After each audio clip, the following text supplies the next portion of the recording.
Okay, magandang araw sa inyo mga brothers. Ito, meron na naman tayong dumayo rito. May dalang motor, dalawa.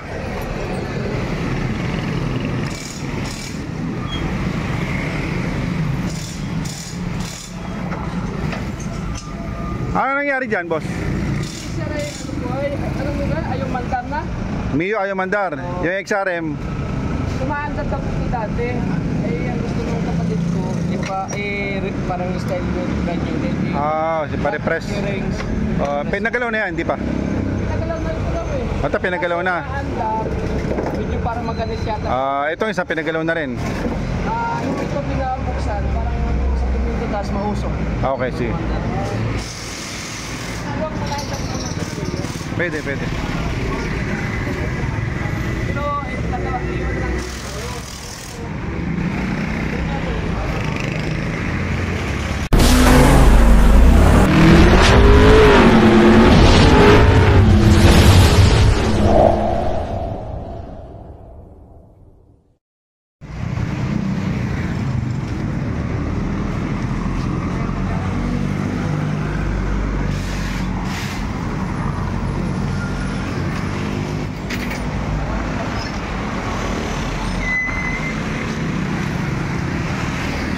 Ito po mga brothers, dumayo. Taga Cainta Rizal. Cainta nga boss, ano? Taguig City. Ayan.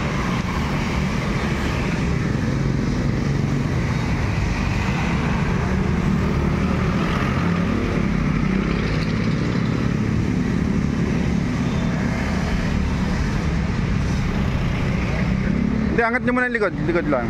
Ayan, angat nyo muna. Ayan, preno sa harapan. Ayan. Preno lang sa harapan, preno lang. Alalay.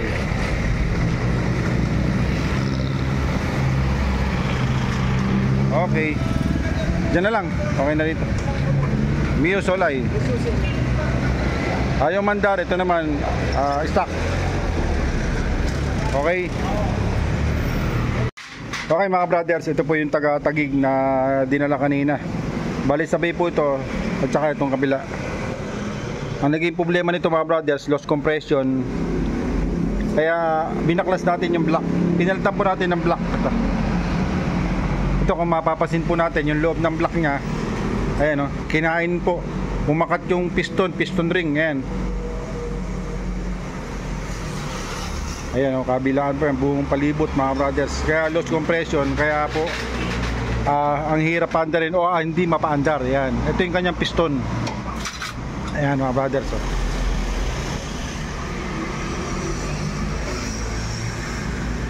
Kaya ito pabuo na.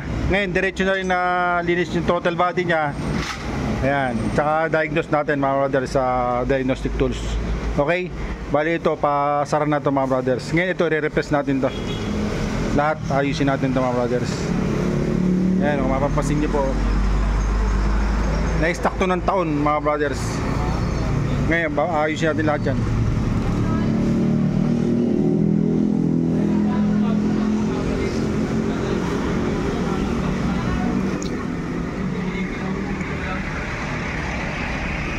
Okay mga brothers, bali naisalpak na natin yung block nya. Okay na lahat, pati yung throttle body, nakikabit na natin lahat. Tapos, checkin natin yung kanyang pressure sa fuel. Ayan o.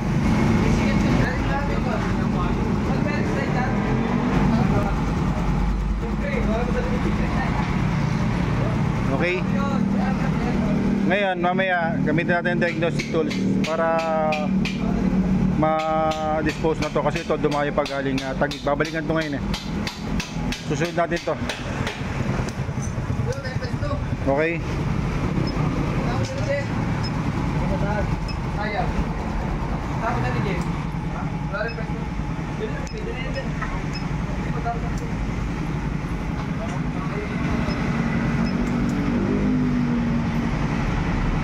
Ben.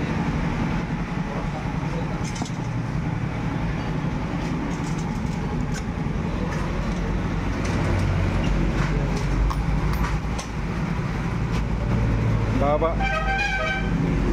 1, 2.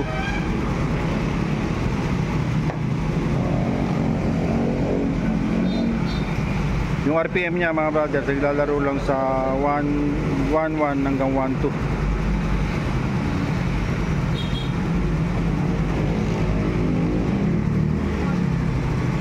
Dapat ko nasa 1.5 eh.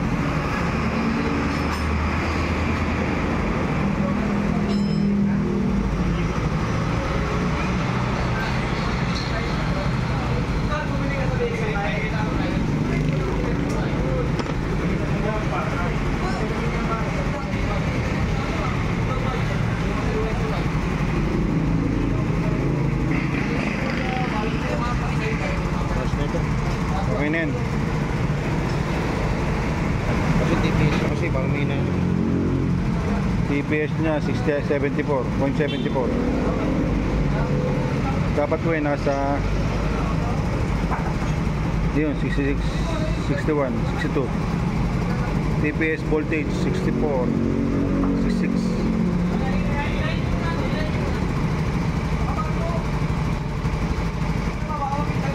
Okay.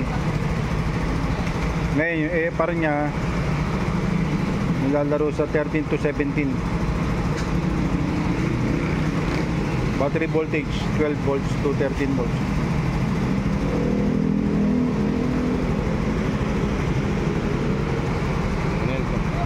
Okay na, no?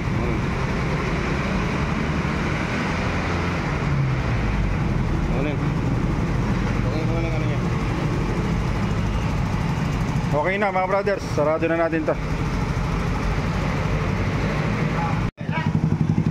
Okay mga brothers, bali ito natapos na natin to. Bali ang ginawa lang po natin dito dahil ito na-stuck ng matagal, pinalitan na natin ng karburador. Ayan, tsaka natin clearance at tsaka natin i-change oil mga brothers. Ngayon papalitan natin ng clearance ito mga brothers. Ayun, okay na to mga brothers, clearance na lang. At tsaka ito, bali ang problema naman itong isa, yung tambutso niya, butas yung tambutso. Bali okay na to, sasarado na natin to. At tsaka ito, papalitan natin ng clearance. Okay, para ano na natin to, dispatch na natin dahil ito dumaki pa galing Taguig City.